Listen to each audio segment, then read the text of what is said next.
Hello, hello, hello, Curios. Welcome. So, of course, we're back to The Picture of Dorian Gray by Oscar Wilde. And y'all, we are at a turning point here. We just gonna put Oreo Jr. back there. We just gonna get rid of him. We at a turning point, y'all. Like, consider it like a crossroads. You know how you come to a fork in the road, you can go that way or that way. We there.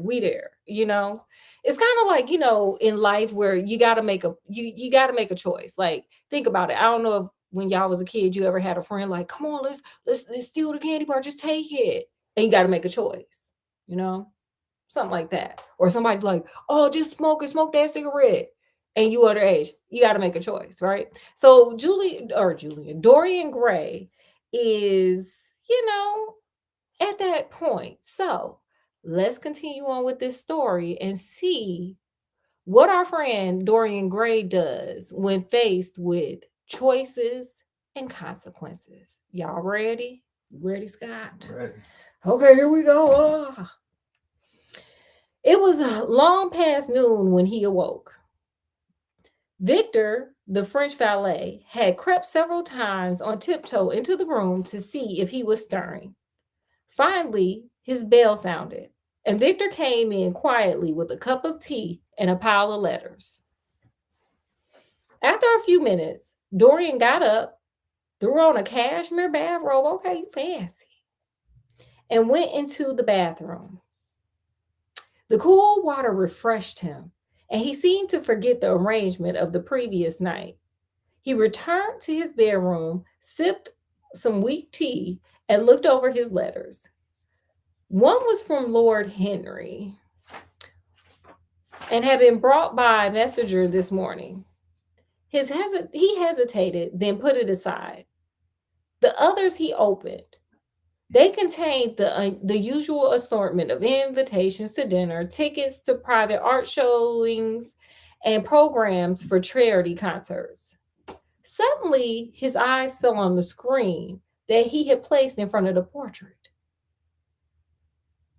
What? Was it true? Had the portrait really changed? Or had it simply been his overactive imagination, the same one that made him call that girl stupid yesterday? Some of that wasn't in there. Y'all figure out which parts. That had made him see a look of evil where there had been a look of joy? Surely a painting could not change, could it? He knew that when he was alone, he would have to examine the portrait. When the coffee had been brought, Victor left the room. Then Dorian rose from the bed and threw himself down on a Spanish couch that stood facing the screen. Like, sir, are you gonna do anything? It's already noon and you just laying around in a cashmere sweater. Must be nice to be rich. It's Yeah. nice. Period. What if by some fate or unaliving chance, someone else would see the horrible changes? What would he do if Basil wanted to see the picture again? Why the hell would Basil want to see it again? Dorian got up and locked both doors. At least he would be alone when he looked at his mask of shame. Uh-oh. Then he drew the screen aside and saw his face. It was perfectly true. The portrait had changed. Okay, so why are you ashamed? Why he ashamed? Why y'all think he ashamed? Why y'all think this man ashamed of the portrait looking ugly? Why y'all think if this was the life he want? Why would he be ashamed? It was incredible. How could such a thing occur? Was there some connection between the picture painted on the canvas and the soul that was within him? He gazed at the picture in a sickened horror and fear. Dorian realized that one thing the changed portrait had done was to make him see how unjust, how cruel he had been to Sybil May. It was not too late to make amends. She could still be his wife. Sir, after all that stuff you said to her the night before for no reason, You think she still want to get married to you, sir? Do y'all think she still want to get married to him? Scott, you think she still want to marry him? No. Mm. His selfishness would be transformed into some nobler passion. Finally, he decided to write a letter to Sybil to beg her forgiveness and say how much he loved her. Would y'all forget him? No. Because I don't know. This man is just making me ugh. As he finished the letter, there was a knock on the door. His servant announced that Lord Henry was anxious to see him. Uh-oh, it's Lord Henry. Oh, Lord. Without waiting for permission, Lord Henry rushed into Dorian's bedroom. I'm so sorry, Dorian, Lord Henry began. Do you mean about Sybil Van? Dorian asked. Did you go see her after the play? His friend inquired. Yes, and I was brutal to her, admitted Dorian. But I'm better now. I have decided that from now on, I will be good.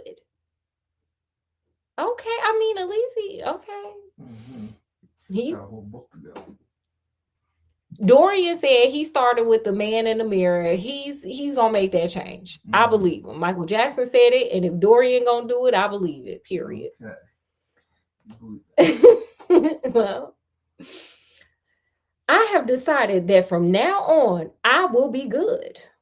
I want to marry Sybil. I'm going to go see her today and ask for her forgiveness for my terrible behavior. Y'all ready for what this man about to say? Y'all ready for it? Sure. I don't know if y'all are. Here we go. It's too late, cried Lord Henry. Sybil Vane is unalived. Oh, no.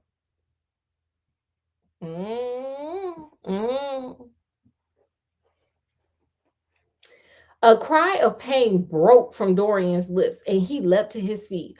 Unalived? Sybil, unalived? It's not true. It's a horrible lie. How dare you say it? It is quite true, Dorian said, Lord Henry gravely. It is in all the morning papers. I wrote you this morning, and you ignored it to ask you not to see anyone till I came.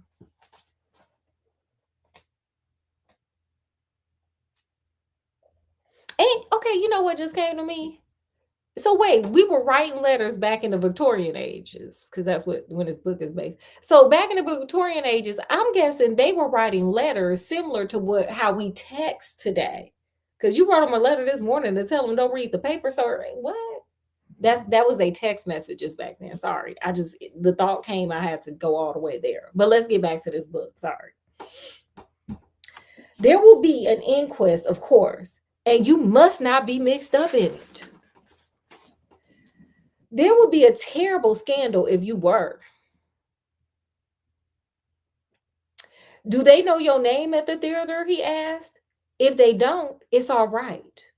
Did anyone see you go into her dressing room last night? That is important.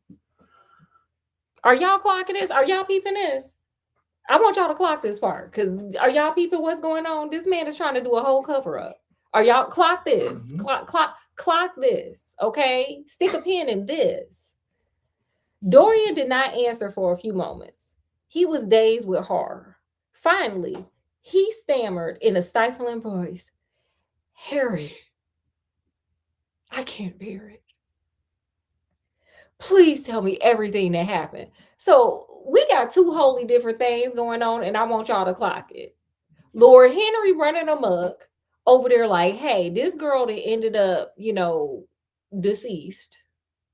You were probably the last one to see her. What you need to do is make sure don't nobody know your name, blah, blah, blah. Dorian Gray is over here mourning and grieving. We got two wholly different people, two wholly different situations going on in about one person. It's crazy.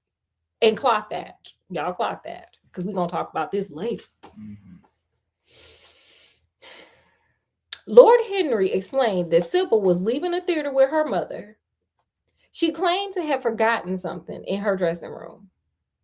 When she didn't come back down, the stage manager went to get her. He found her lying unalived on the floor.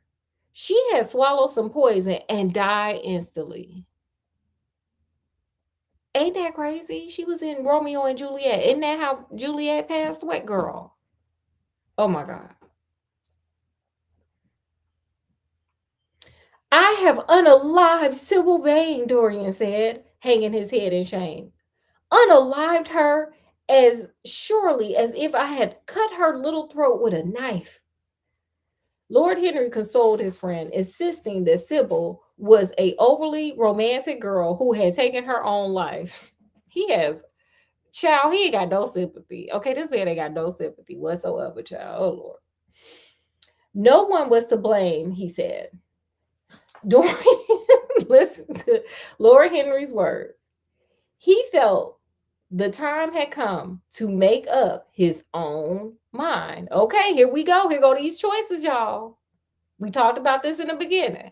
What choice do y'all think he gonna make here? What choice? Y'all put it in the comment section. What choice do you think he gonna make, Scott? Dorian Gray, who got a picture that will take all his sins for him. He will be blameless. Yeah, it's gonna let the picture do its work. Let the magic happen.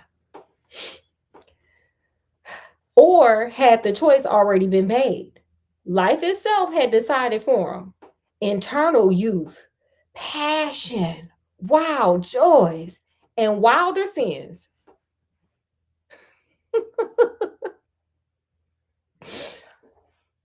What kind of sins y'all think them is? These things would be his. Oh, Harry, how I loved her once. It seems years ago to me now. She was everything to me. Then came that dreadful night. It was really only one night. When she had acted so badly, she broke my heart. Sir, what? It sounds like this happened a long time ago. But wait, I'm sorry. Having an off night in acting will break someone's heart. Like, sir, what? Did you own the theater and you lost money or what? Like, how is this breaking your heart? It's passionate. I guess so for her career. Okay, girl.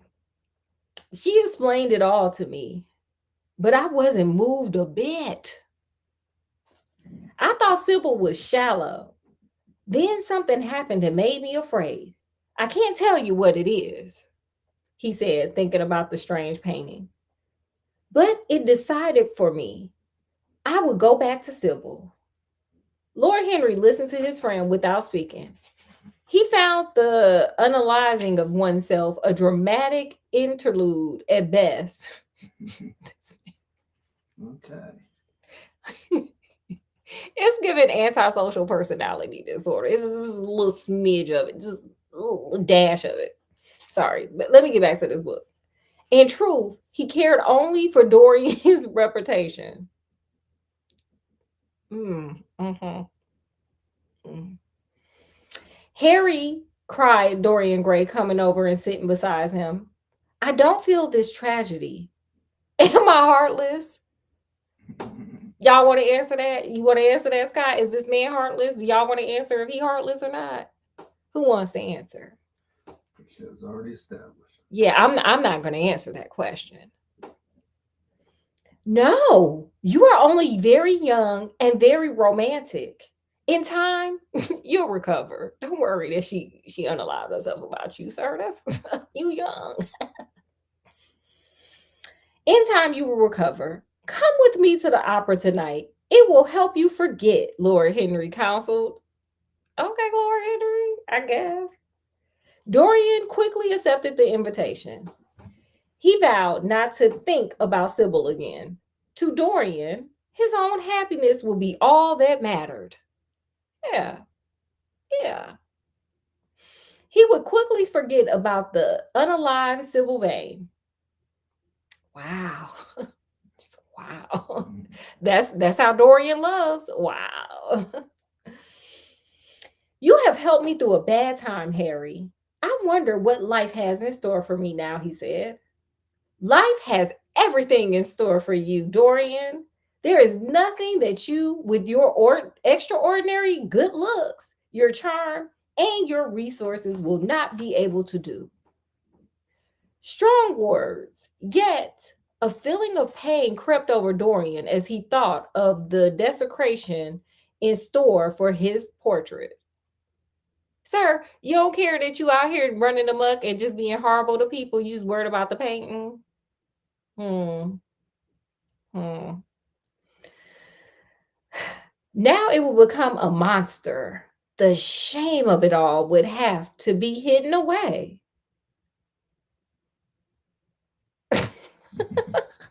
Okay. This is what we doing. For a moment, he thought of praying that the horrible connection that existed between him and the picture might end. It had changed in answer to a prayer. Perhaps a new prayer might undo the old one. Sir, you gonna do that? You gonna give up that privilege of just doing what you want and taking no consequences? Y'all think he gonna do it? No. Mm. But Dorian did not pray. Scott was right. Dorian did not pray. He could not give up the chance to remain young forever. Okay. This portrait would be the most magical of mirrors. If only he hadn't been so foolish and so vain, his life would never be the same. We're going to end it there.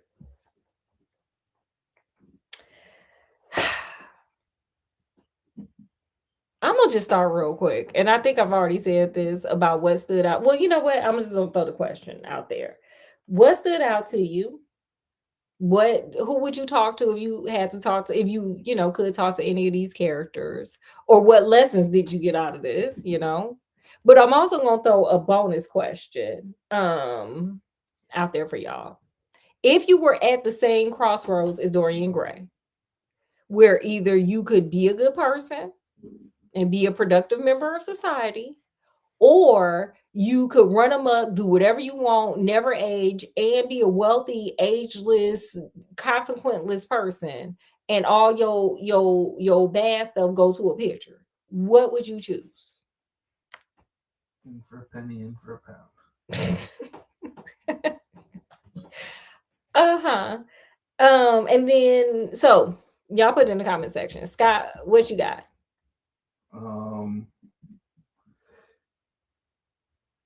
Yeah, I mean, what can I say? Water under the bridge, gotta move on. Okay, Scott would take the picture. Scott running amok. Okay. That's what he's saying without saying it, because Scott's sneaky with that. I'm not going to answer that question. What I'm going to say is what stood out to me.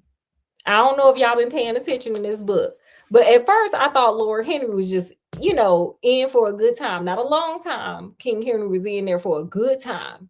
But the more Lord Henry keep talking, the more I be side-eyeing him like, sir, why you trying to cover up this girl, going 6 feet under? Why you help it? Like, sir, you more worried about the reputation than the human? What y'all think? Just be a lord for nothing. Look, what y'all think? It's giving antisocial personality disorder. But that's just me. I don't know what y'all think. Okay, well, now Dorian Gray he committed himself to running amok. So starting next week, we gonna see just how far this man want to take this foolishness and this running amok of sorts. Okay, so we're gonna end it right there. What a way to end it. Okay, he didn't unalive some chick who name he didn't even know. We knew it wasn't gonna go well, but whatever. So anyway, we're gonna end it here, guys. As always, thank you guys for hanging out with us. We enjoyed spending time with you guys, and hopefully you guys enjoy spending a little time with us. Make sure you guys like, share, subscribe, check out some other videos, live shorts. This is not a channel for just Scott and I. It's a channel for all of us. We have a nice, fun little community, and this channel is part of your community. So with that, we're going to bid you guys adieu. So from wherever we are, even when we are running amok and making people want to end their lives, and then we got some psychopath helping us cover it up, to wherever you guys are, peace, love, and happiness. And we'll see you guys next week, starting with, Fairy Tale Friday. And we're going to get more into this man running amok in this book. Okay, guys, we'll see you later. Enjoy the rest of your weekend. Bye. Bye.